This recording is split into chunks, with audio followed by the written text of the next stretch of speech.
Morning Football, August 27th. Jamie Erdahl, Manti Te'o, Kyle Brandt. Manti, I think we need to do a wellness check on KB. Oh, why? What we got? Dolly?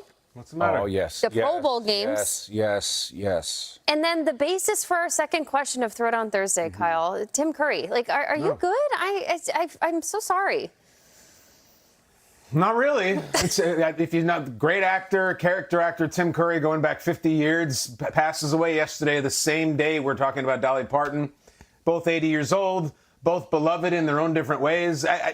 It's not how we're supposed to mourn our public figures and our heroes and our celebrities. You're supposed to have some time. And we're still singing Jolene, and then I got to go sing in a Rocky Horror. And it sucks. I love Tim Curry. I'm not making a joke. I really do miss him. I was raised on Clue and a million other movies. So let's do what we do here to take a sad moment and try to somehow loosely tie it to the positivity of football. What do you say? Let's do it. It's Throwdown Thursday. First, we start with football, and then we get away from football in the second question. Two of the league's top quarterbacks enter the season with different plans moving forward. Aaron Rodgers has made it clear that this is his final season. But Matthew Stafford, on the other hand, says he's not sure what his future holds after winning an MVP. It is year to year because I think it's fair to the team. I think it's fair to me. My family, I don't want to sit there and say, okay, 24 months from now, I got to be ready to play another football season. I'm like, whew, that just seems like a lot. I don't know how far I want to play. I know I'm excited about playing this year, and then, we'll see after that. Just a hypothetical. This goes great. You love it. No, your body's great. You win. You win playoff games. You're just loving it. No? No, this is it. That's incredible. Okay, just take it all in when you go to answer this question and Throwdown Thursday. Rodgers has said final season. Stafford, year by year, surrounded by an all-star cast in L.A., mind you. Which of these two quarterbacks winning a title this season makes for a better story? Aaron Rodgers or Matthew Stafford, Manti? Okay. Now, to go Matthew Stafford, that would make sense. They're in L.A., all of that stardom, all of those guys. But I like those stories where you don't expect it. The guys are written off. You never think that they're going to accomplish something. And then they do. Aaron Rodgers winning the Super Bowl in his last ride, that hasn't happened a lot. Ray Lewis had it one time. Peyton Manning had it. And the difference between those two, like I mentioned before, is if Ray Lewis or Peyton Manning with the Broncos won the Super Bowl, with those teams, you're like, oh, yeah, I kind of expected that. Nobody is giving the Steelers a shot at winning the Super Bowl. Like, if they get there, great, but that's not like, oh, they're the favorites.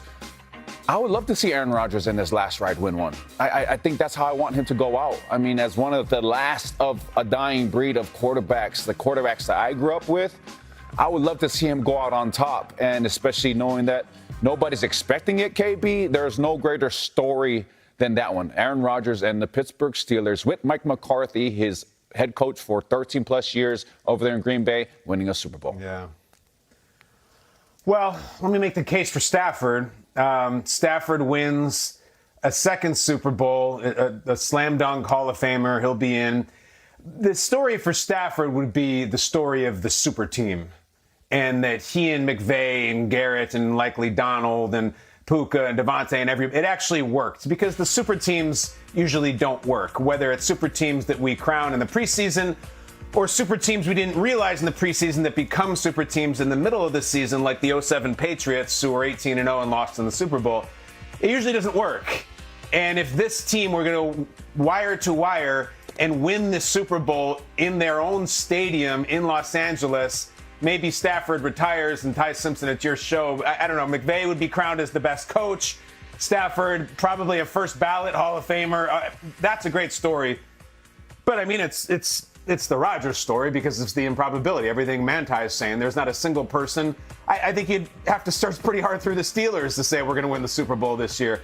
I know Rodgers is one of the most polarizing athletes in history in any sport. I already miss Aaron Rodgers in the NFL. I love him in the NFL. There's no one who I think is more interesting, more complicated. And I know a lot of people roll their eyes at him, and I think that's part of the fun. Sometimes he's hard to love, which is why I love him. And I think that he represents something from a different generation, a different way of thinking, a different way of talking that I think we're going to miss in the league. And I miss that generation. And maybe it's just because I look at another guy who's got some gray in his beard and is in his 40s, and I consider him a peer. And that's all personal stuff. But Rodgers winning a Super Bowl and saying God knows what up on the stage and in the wake of the Super Bowl, and then just walking off like Elway or Peyton. It's unbelievably rare to win a Super Bowl and walk off. That's the story, the improbability and the unpredictability of what Rodgers will do as he does it. And I think a great part of that story, too, with Aaron Rodgers winning the Super Bowl is if he were to do it this year, he would do it with the team that he beat in the first Super Bowl that he won. For a team and for a city that, to Von Miller's point last week, we talked about the Pittsburgh Steelers, they're one of the blue bloods. And Von Miller said after they won the Super Bowl over there in L.A., they had to stop for the traffic lights. Like, I don't think the bus in Pittsburgh will be able to move if Aaron Rodgers and that team were to win and what it means for that city. So you talk about a better story, knowing Aaron Rodgers, last ride, Mike McCarthy, the city of Pittsburgh, and that brand. That's that story, Jamie. All I know is that we're into quirky statistics here on GMFB. I think Rodgers may have worn the most alternative jerseys of all time. Watching those highlights, that one with the stripe coming down the chest like this, like he's got to be at least top 5 for alternative jerseys worn. The Power Ranger Steelers jersey. All right, the time is now. Yesterday night, 7 p.m. Eastern, the Steelers are traveling to Western New York to take on the Buffalo Bills. You can catch all of the action on NFL Network, or if you're on the go, stream it on the ESPN app. Those are the two head coaches. One has been around for a very long time and won in his first starting job, Joe Brady and Mike McCarthy. To get us started ahead of tonight's preseason finale for the Steelers, we welcome in for the first time ever on GMFB, ESPN NFL Nation reporter Brooke Pryor. What's going on, Brooke? What's up, Brooke? Hello from beautiful Western New York. Heck It yeah. is. I don't have as scenic a background as Daniel did the other day with the deer. With the deer. So I'm so know. jealous. We believe you that you're there. Brooke, did I go out on a limb there? This is your first time on GMFB, is that right? It is. Yes, it is. Welcome. I am so excited to join you guys. We can't wait. Let's begin, shall we, with the quote, unquote, impasse between the front office and defensive back Joey Porter Jr. What is the latest in negotiations between these two sides for the Steelers? Well, there hasn't been any meaningful progress, and Coach Mike McCarthy called it a business situation when he was asked if Joey will remain on PUP for the foreseeable future. And of course, we know PUP stands for physically unable to perform. And so I followed up and asked Mike McCarthy, does that mean he's still injured? And he said, well, yes, he's still on PUP. Joey, of course, went on that list on the first day of training camp after aggravating a back injury in the mobility workout. He has been at practice the last couple of days in Pittsburgh, working off to the side with the trainer. It is a contentious situation when it comes to the money, the talking back and forth. It feels like they're in a stare down, right? But when you talk to guys on the team, they say that this is not a distraction at all because they all say Joey's a good guy and he's a really good teammate. I asked Landon Roberts, veteran inside linebacker, who he recently rejoined the team, but he's been around Joey for a number of years in his first stint in Pittsburgh. And he said, look, Joey is always about his business. And when it's time to ramp up, we know he's going to be there. Now, I think the day to have circled is Sunday. That's cut down day. At that point, if they keep him on PUP after they cut it down to 53, then he has to be on PUP for 4 weeks and miss the first 4 games. I don't see a world where that happens. So I think that impasse is going to come to some kind of an end. But, at this point, I think that it could really go either way. Wow. We'll continue to track that because that guy's too good of a player to be sitting out like that. But, Brooke, it was just a few weeks ago. You and I were both in Latrobe at Steelers camp, and it felt very fresh at the time, and everyone was just getting used to Mike McCarthy's camp and the differences, and you were all over it. Meanwhile, Aaron Rodgers has all but really said that if Mike McCarthy had not gotten the Steelers job, Rodgers would probably be in a jungle somewhere right now, not playing for anybody else. So we're going to do this one more time. McCarthy and Rodgers, just like the old times, we think. How's the relationship going between the two of them? Yeah, it's their last rodeo. Aaron Rodgers loves to wear T-shirts that say, it's not my first rodeo, but this is certainly his last one. And their relationship is in a really good place. I mean, you can see them on the field. They're hugging, they're slapping each other's butts, they're laughing, they're telling jokes. And in the meeting rooms, that rapport is also very evident. They speak the same language, which you would hope is the case after spending more than a decade together in Green Bay. But both of them have talked about that it's not necessarily about their relationship being good. It's about taking their relationship and that communication and broadening it to the entire team. That it's not just enough for McCarthy and Rodgers to be on the same page, but the entire offense has to be on the same page. And I think that is especially true for young receivers like Roman Wilson and Jeremy Bernard, who are kind of in this battle for wide receiver 3. Bernard was their highest wide receiver draft pick this year. I think this is a guy who has a ton of promise. He's really versatile, but Rodgers has talked about he needs to learn the offense better. He's got to be better at some of these pre-snap penalties that we've seen throughout training camp. But that is one thing about Rodgers is that, yes, he is so tough on young wide receivers, but he really enjoys being a mentor and helping develop these guys.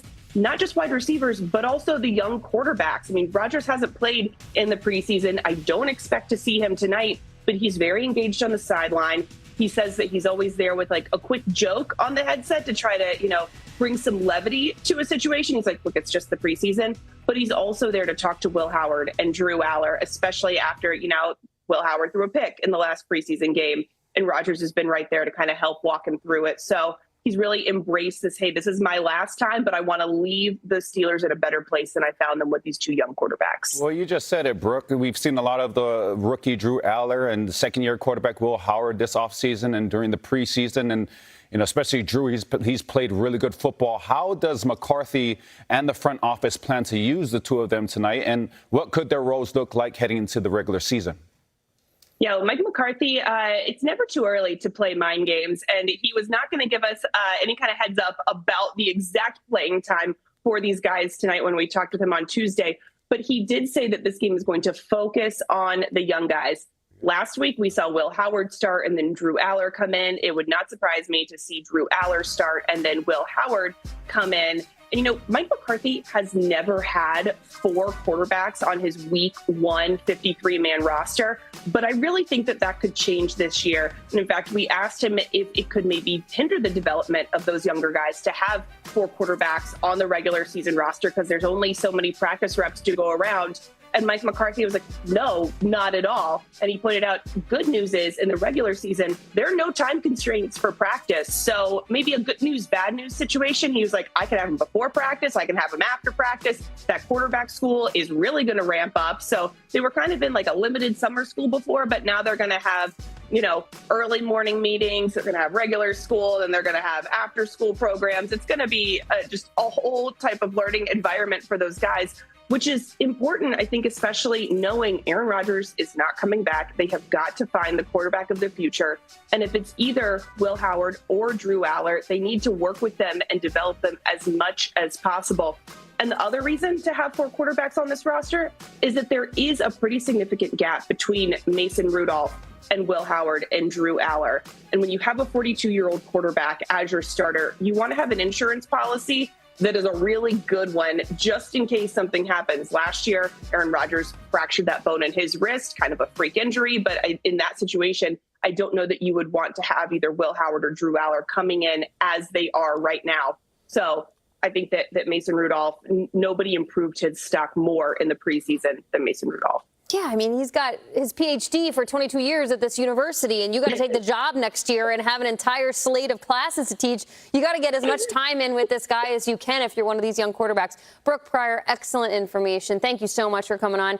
Enjoy the matchup tonight. It is the finale of the preseason for all of us.